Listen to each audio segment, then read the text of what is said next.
Welcome back to the channel, everybody. I'm Babyface P, and today we're going to be doing a video on a classic 22. This is a Colt pre-Woodsman, so this is what would be a first-generation Woodsman before it was marked with the Woodsman. This thing is super, super cool.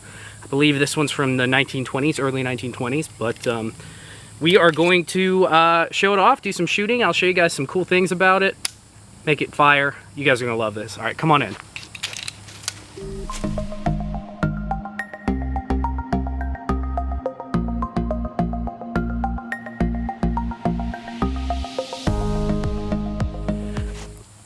So here you go. Here is the new to me Colt Woodsman, pre-Woodsman. This is serial number 34,508. So I believe, I can't remember, but I believe when I looked it up, they put it around 1923, maybe. So this is a pre-Woodsman. This is before Colt started calling it the Woodsman. This is the Gen 1. I guess you would consider it a Gen 1 Woodsman. It's got a really nice swept back design. Long 6-inch. This is the 6-inch target version. They also made one as a 4-inch, so a little bit shorter, which was also really nice. But these are just unbelievably well-made guns. Everything about them is awesome, and it doesn't surprise me to find when I found out that it was a John Browning design. No wonder I love it so much, because I don't think John Browning could design anything that was bad. It has a heel release on the bottom, wooden grips, all steel, feels really, really great in the hand. I mean, there's nothing to complain about. It is a very swept back design, very similar to, say, a Luger or a Nambu, things like that have that very steep angle. But when you pick it up and point it, it really does point very naturally. It's a very short grip, but the place that the heel actually sits into the palm of your hand, you would think it was uncomfortable. It's actually not. The way the heel falls into the palm of your hand, you don't need that extra length to make this comfortable. It is perfect here. It's enough room to get your fingers around. It's just an all-around awesome gun. It does, these old ones, old Gen 1s, did have a heel release. So you would push back on the heel and your magazine would come out. This is an original Colt magazine. Let me bring it up to the camera. Original Colt 22 magazine, but I know a bunch of you are going to be saying, whoa, whoa, whoa, whoa, something looks wrong about that magazine, and you'd be right. When I picked this up, this mag had a lot of rust on it. It was starting to rust really bad and pit up in here, both in and around the bottom. So I ended up taking it down and rust bluing it myself. So I re-blued it.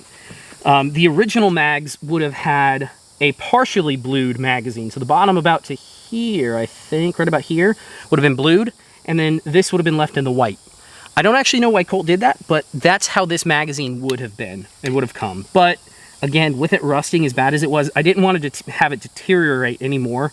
These magazines are few and far between. They're very hard to come by, and when you do find them, they're pretty expensive. I mean, a Triple K, a knockoff, or a clone mag by Triple K is about 50 bucks. One of these can easily go for 100.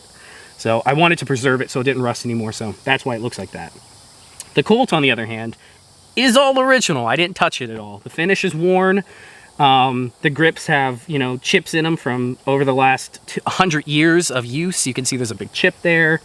The grip is very worn in the front and in the white. It's very in the white in the back. But that's what makes it really awesome. These old guns have so much soul to them. When you pick them up, they just feel right for something. There's something about them. They just feel right in your hand. They're just really awesome guns. Old steel, there's something about it. Don't know what it is. They do have a safety, so you can put it on safe and down on fire. They do not have, these Gen 1s do not have last round hold open. You'll see when you pull back, it doesn't hold back. It does have a manual one though, so there's a little notch right there. Pull back all the way, and doing this on camera is difficult.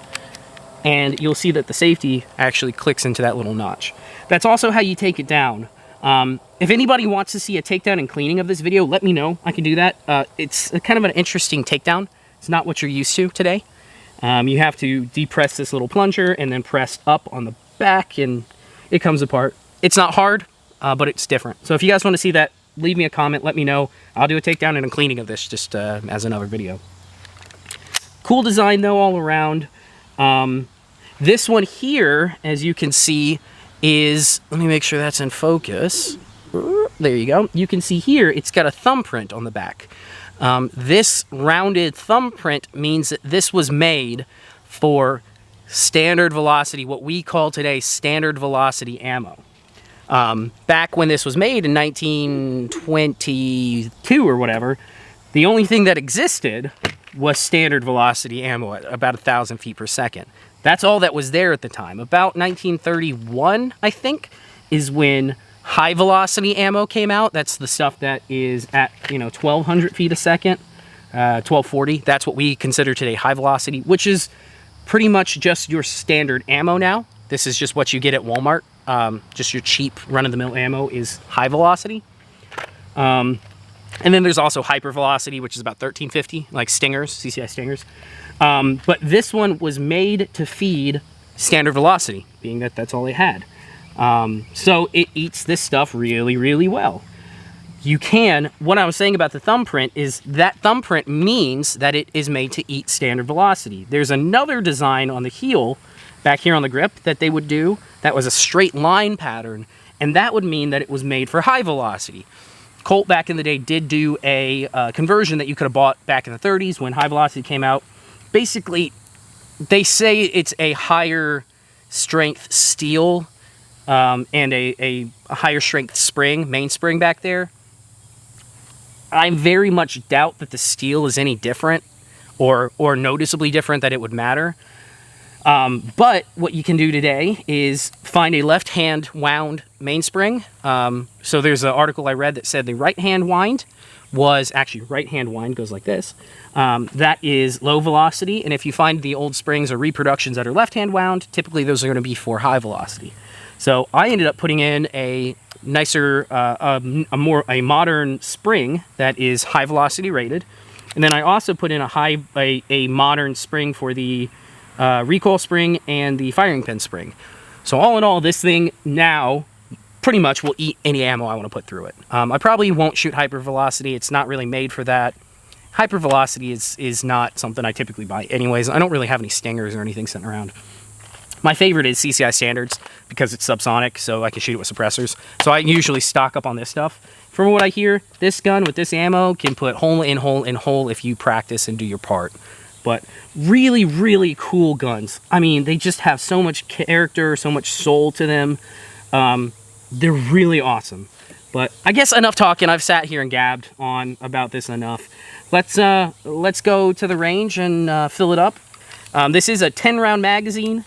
This mag does not like to load to 10. It likes to load to 9, so I'm going to load it to 9, and we're going to do a bunch of shooting. But let's do that. I'll load it up. We'll go pop some off. I'll see you guys at the range. All right, so here we go. The Colt Woodsman from about 1923. 9 rounds in the magazine. Mag will click in nicely. And I have the slide locked back, so all you have to do is hit the slide lock. Goes home, and you're ready to shoot.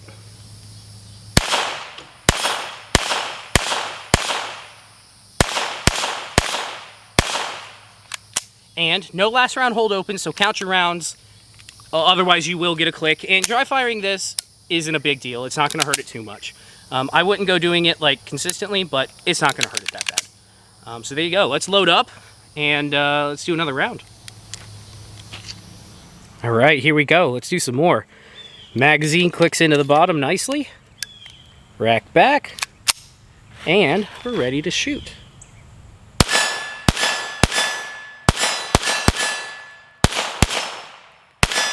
And click. This thing is an absolute tack driver of a pistol. Such a good shooter. Man, that's such a good gun. All right, let's add some more ammo into this thing. Feed it again. Man, it cycles so nicely. Everything about this gun is really, really nice.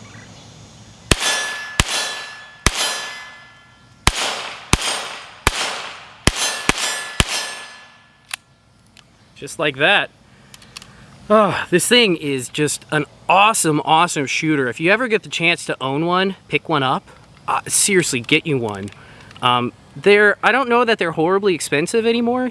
They're a couple $100, $500-600, but they're just really amazing Target 22s, Woodman's 22s. You can take them out hiking. Let me do one more round, and then we'll call it. All right, one more. Send it in.